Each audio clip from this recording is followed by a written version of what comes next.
Thank you.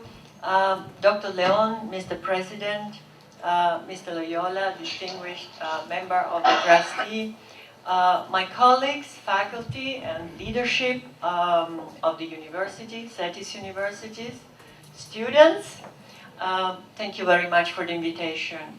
I arrived in Mexicali 4 weeks ago as a foreigner and as a stranger. And I'm leaving from Mexicali on Saturday. I'm still a foreigner, but I'm not a stranger anymore. I feel that I'm a friend now. And from the first day in the campus in Mexicali, and the first day in the campus in Tijuana, and the first day here in Ensenada, I felt that I belonged here. And it was because of you. It wasn't because of me, but it was because of you, because all of you in CETIS family and 3 campuses made me feel as if I was part of your world. And I met students, and I saw the future leaders of Mexico. I definitely saw the future leader of Baja California. I met faculty and the leadership, and I saw academic education leaders of today. And I also saw competence, passion, dedication. I've learned from all of you, from every meeting, from every interaction, from every questions that you students answered, and every question that you asked me. I've learned every single day I've been here. So I'm going back to Germany first and then China, and reach much, much richer of these experiences that you have given me. It is an honor to be named by CETIS as Distinguished Visiting Chair. And you, all of you, have inspired me to a presentation which I will make now, to a lecture which I will give you now, which is my reflection of what has happened in my mind in the last 4 weeks. And I've taken CETIS as an example of all the positive experiences that I have experienced myself. I will cover 2 topics that are close to my heart, apart from Frida Kahlo. This is the 3rd topic, which is very close to my heart. And one is marketing, neuromarketing, which is the study of what happens in our brains when we are confronted with brands, with products, with concepts, and in which part of the brain it happens. So this is one science, and close to my heart, and the other one is education, which I know is all close to our hearts right now, and applied to education. So I will start, and some of you who have already listened to some of the lectures know that I'm not a friend of all the 5 minutes manager, 22 rules of branding and recipes. I'm absolutely, you know that I put a cross on it.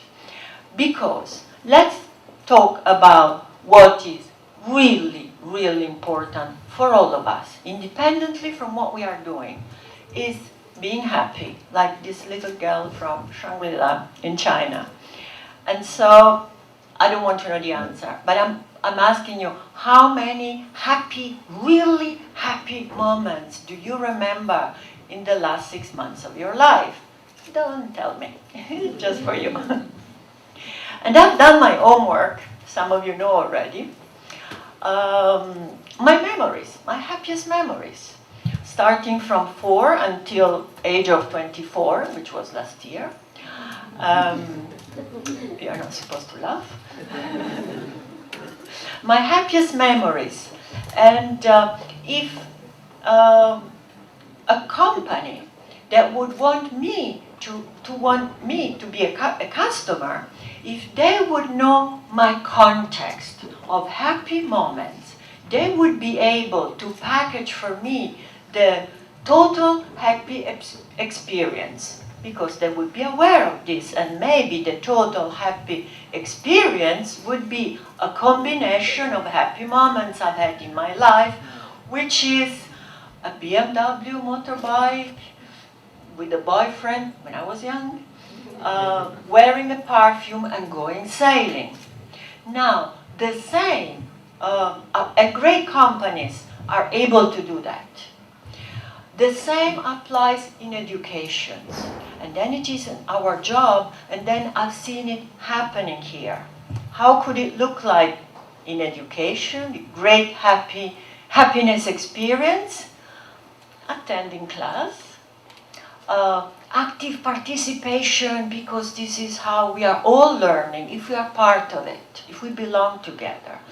Making friends, working together, sharing experiences, helping each other, making friends for the long time, testing the skills, and finding out students about yourself, things that before joining CETIS you didn't know you had in you, but you are testing it and finishing with the happiest moment, the reward of all your hard work. So we can do that in education as well, if we really understand the context of the life of our students. So let's go back to marketing. Many companies are really busy to capture market share, which is a percentage of the revenues of the market. And I will say this is not the primary objective. It shouldn't be the primary objective. Some companies are good at capturing our mind, a share of our mind, meaning they are able to put the name of their brands in our mind. But this is not the primary objective. What we need to go for is heart share, to capture the hearts of our customers, if you are in marketing, of our students, if we are in education. Because it's never about selling a product or a service, it's always offering an experience that enriches the life of the people we want to address to. So let's see what is the next step. And if we are able to do this, the market share will come. This is not the issue. If you're able to do this, to achieve this, market share will come. And you have heard already that I use a word very, very often, which is the context. To understand is not about selling a product, it's the ability to understand the context of the lives of our customers or our students and offer something that matches the lives of the customer, the lives of the students. But I realize, being a business person, that we use words such as users, consumers, clients, which is only the purpose of, which shows that we are thinking the purpose of selling something. But so let's use the words people and students, because that's what we want to touch. We want to touch the lives of the students and touch the lives of the people for better. So many people have asked me, what is neuromarketing? It is a very, very recent study. I cannot call it science yet because it's too young, because it started in 2004, 2005, so it's very, very young. But it's the combination of the correlation between medical, brain imaging, brain scan, and marketing, which is used for market research purposes or can be used for behavior, studying behavior. What does it happen really in practical terms is that in a laboratory environment, products and brands are shown to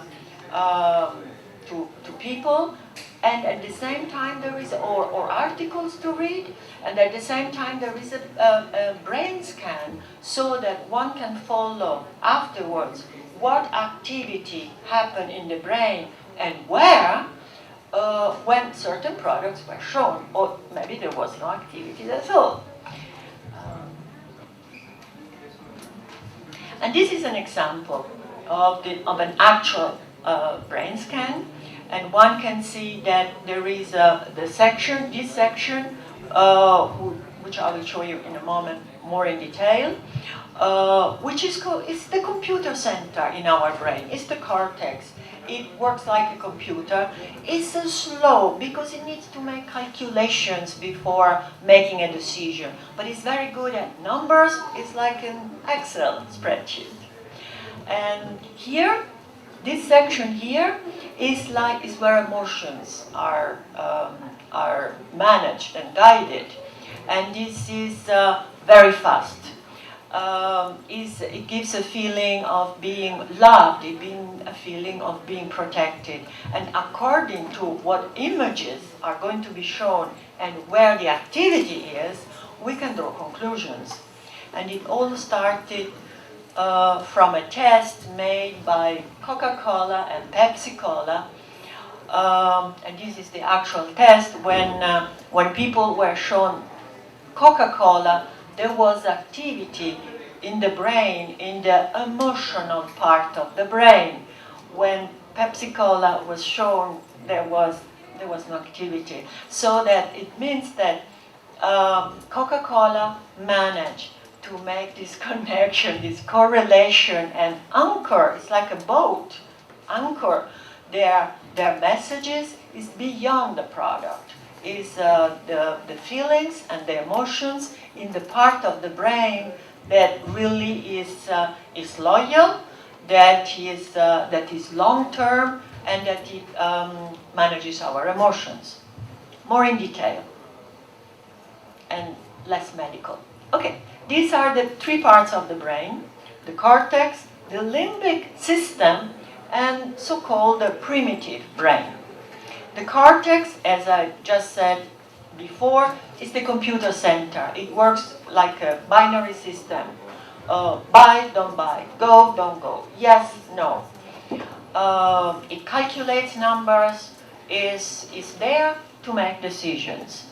Now, most companies are spending a lot of budget in advertising and promotion to hit this part of the brain with messages which are rational, objectives, measurables, but this part of the brain is made to make decisions. So when a competitor with more voice and more power hits the same part of the brain with the message is bigger, is cheaper, is more blue, the brain switches. There is no loyalty in this part of the brain. It's made for these decisions. The limbic system is a system, so it's really complex, and it guides, it gives orders, and is where feelings are. Happy feelings, happy memories, feeling of being protected, feeling of being looking after, sad feelings. Recent studies show that this part of the brain also has a memory. And this is sustainable. It is long-term memory, because maybe one day I might forget the telephone numbers, I might forget the numbers, but I will never forget the feeling of loving someone. And this is what stays. The third part of the brain, primitive brain, also called the crocodile brain, because crocodile and lizards and reptiles have it, is for survival. So this part of the brain takes input from the senses, the nose, the eyes, the feeling, the touching, and it gives orders to the rest of the body. For example, if I smell smoke and I see fire, then this part of the brain tells, run, go away. If you see the car coming, then it says, run, or lie down. It's for survival. Now, some industry have managed to put their brands and their products here, Because here there is no calculations, there is no decision, it's just immediate, it's survival. I worked for pharmaceutical industry for 17 years, believe me, it's here. Insurances is here, it's for survival. So, application in education. So, this works with all the products, in all the industries. So I was reflecting, and also after having the amazing experiences I've had with all of you in the SETIS families, I was thinking it can be done. It can be also applied to in education. So let's start again. Cortex. Some organizations, institutions give emphasis to information, data, numbers, formulas, theories, which are per se, there is nothing beyond it. It's just this which is delivered, and is short term, at least as long as the final exam. The memory keeps it as long as the final exam. And has maybe little relevance to the lives. I go back to the lives of our students. Maybe has little relevance. Or, and I've seen it here, formula, theories, concepts, data are presented in a way which is made relevant to the context of the life of the students. This is another way of presenting it, making it relevant, contemporary. The limbic system. Now, the students might write books about feelings that you are experiencing all through your education. But now here, what are the sustainable, long-term emotions that are created in the lives of our students? What impact are we making? How many happy experiences are distributed all through the study? And where is the environment? An environment which is created to give the students the feeling of belonging. I felt very, very strongly at SETIS the pride of being SETIS students. Of telling others, we are SETIS students. There was a very, very strong feeling of belonging to something which is bigger than everybody as a single person. Primitive brain, yes. In the educational process, then, experiences are given that are received from the students or from the faculty as essential for survival. Lifetime learning. When we say lifetime learning, this is where it starts. And we feel, from the faculty point of view, maybe we know that, yes, the learning is for all of us vital for survival. Okay. The three parts of the brain.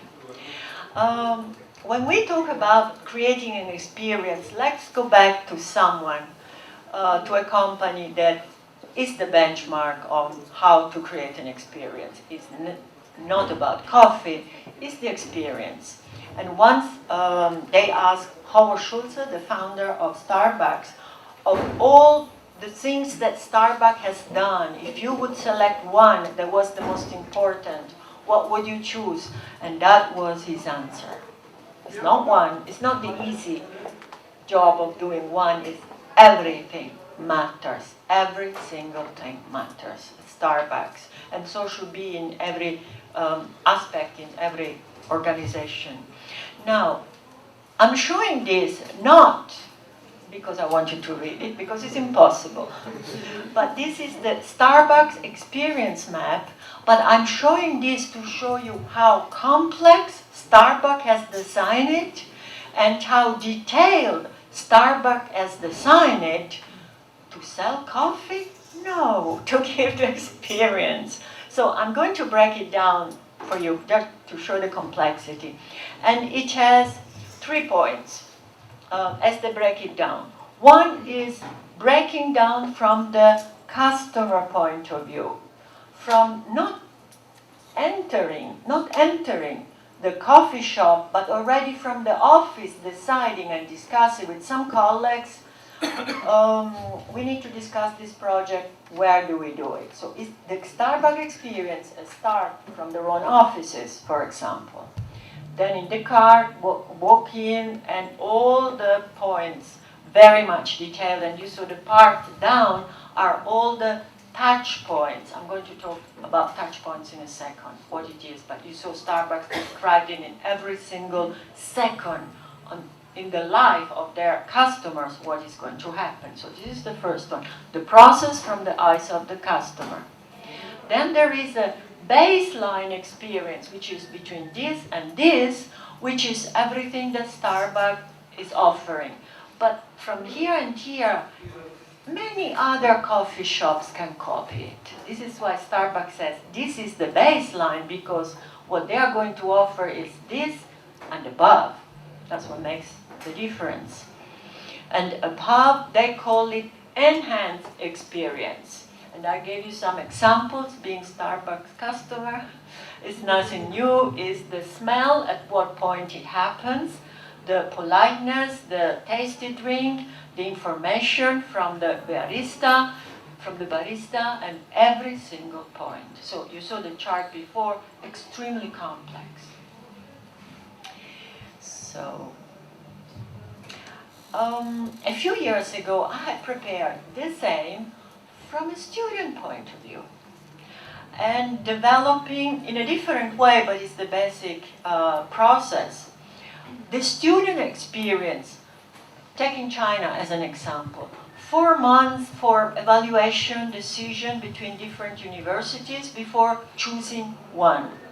Then 2 years of MBA, there is a long experience, and then endless being an alumni. And what roles and responsibilities would be in the various stages of the student's experience. And more in detail, with activities, the touch points, what Starbucks would call the touch points. How do we reach the students in the evaluation period? How do we enhance the experience during 2 years? And how do we keep the experience alive afterwards, when graduation has happened? Same thing can be done in education. So, what are the customer, students, interaction touch points? Usually, and I go back to business now, usually companies are organized in functions: marketing, sales, HR, operations. And the thinking is that marketing owns the branding, created the branding, sales owns the customers, and HR owns the employees, processes, and everything happens in a separate way. But the thinking of creating an experience needs to be seen as a system. Okay, it's not the job, the responsibility of one, is a system, is a set of interactions that need to happen inside an organization in order to offer an experience, not a product. And since I'm in education, I realized, touching with my own hands, that it's impossible to make one decision isolated from others, because all decisions are connected with each other in all possible functions in a university. So that it is very, very relevant for a university. Now, for a company, the members of the senior team, then they should decide who will design this overall system of customer experience from the customer point of view, not from what is practical for an organization, but with the customer eyes. And who will build and operate and renew all these touch points and revise all these touch points that are the customer interaction, customer experience, based on a vision, on an overall vision. Okay? And by working in this way, there is really no worry anymore that this is my job and nobody is allowed to do it, or that's not my job, I'm not going to do it. It doesn't matter anymore because we work in a system. All right? So we go back to marketing and business. And I'm sure business students, you all know the 4 Ps. I don't need to say anything about this. Many companies, the 4 Ps are tactical, short-term decisions. Price is the easiest to change. Some more difficult to change. But they are based on a short-term need because, yes, we need a price list. We need a distribution channel. We need maybe an advertising campaign, but those are short-term decisions. Many companies, they only have this layer of decision-making, and this is why sooner or later they get in trouble, because there needs to be a layer behind here that drives these decisions. If they're only at this level, sooner or later it's going to be a problem. But this is the long-term basis. This is the vision behind that drives this decision. So it's not about selling a product. It's really giving an experience, building a brand.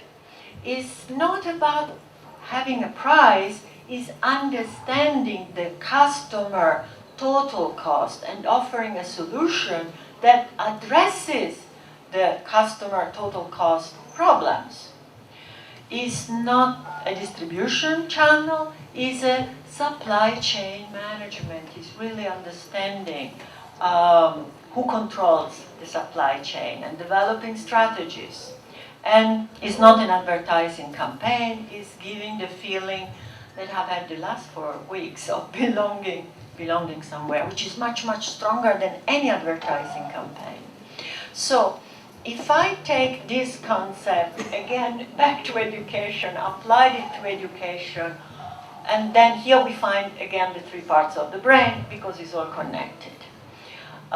Here, information, data, theories, formulas, textbooks, this is maybe the short term, okay, not sustainable type of data and information. If we stay here, and I know SETI doesn't, but if we stay here, there is really only a very, very short-term effect and no impact on the lives of anyone. So this needs to be driven by something else, which is another part of the brain, emotions created, the pride of being at SETIs, which I've seen with all the students, the happy moments that are created, that then help remember this and help generate this, but this is forever. This will stay forever. And one more, backwards, the survival brain, the thinking that this is an investment in the own future, this is an investment on the long term. We are bombarded with information and maybe, after we don't remember, but this, we are part of it, part of this investment, sustainable on the long term, on the future. And I come to a close now. I'm taking a master as an example. A master degree is achieved in 2 years, okay? And it has the span of 2 years and the knowledge of 2 years. But the experience of an MBT is forever. So you might say, what is an MBT? Well, the MBA is the certificate that you get as a tangible recognition of your effort after 2 years. The MBT is your Master of Business Thinking. And this is yours for all the students, and this is forever. And this is why we, faculty and leadership and supporters, we are here to create this together. is the tangible. And this is, and everybody gets the same. This is yours. You own it. And we are here to give a little help. With this is the end. I will be happy to take all the questions you have. Thank you very much for listening.